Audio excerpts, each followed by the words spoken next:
Well, that very professor of medicine joins me now. Sir Brian Jarman is an expert in hospital mortality rates, and he advised the review. Clearly, these problems have been going on for years and years. Why are we only finding out about them now? I think they've been denied. After the Bristol inquiry, which was about 12 years ago, there was a recognition by the Department of Health that they were responsible for monitoring quality of care. Our decision was that they would never do it, so we started up our unit at Imperial College.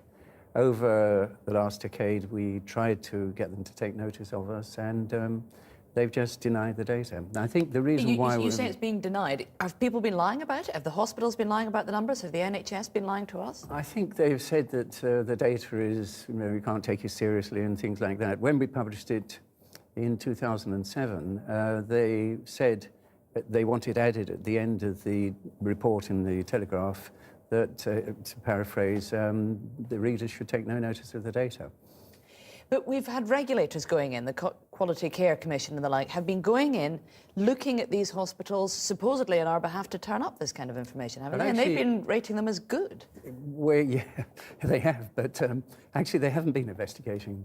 The Care Quality Commission regulates and corrects non-compliance with their 16 quality indicators, but they say specifically that their job was not to investigate. So I think they've now changed, but unfortunately we were left without any investigations. And now that we know how bad it has been, can we have any confidence it's going to get any better? Well, I think today almost is the tipping point. Things are now beginning to be looked at, to be in articles in the newspapers and so on.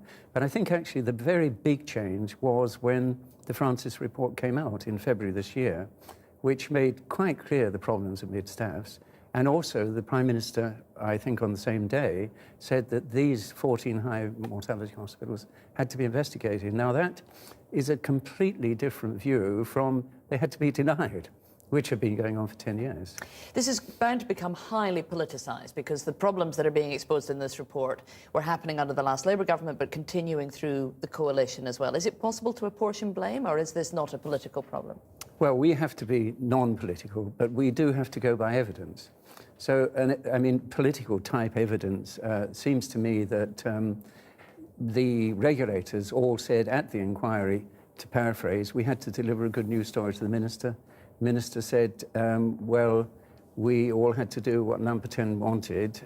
We didn't, and he gave a couple of examples where they didn't. But then that's a sort of obviously an indication of a political pressure. Yes. And the one chairman of one regulators, Baroness Barbara Young, said that's why she resigned. Remarkable story. So, Brian, thank you very much for coming in to talk to us.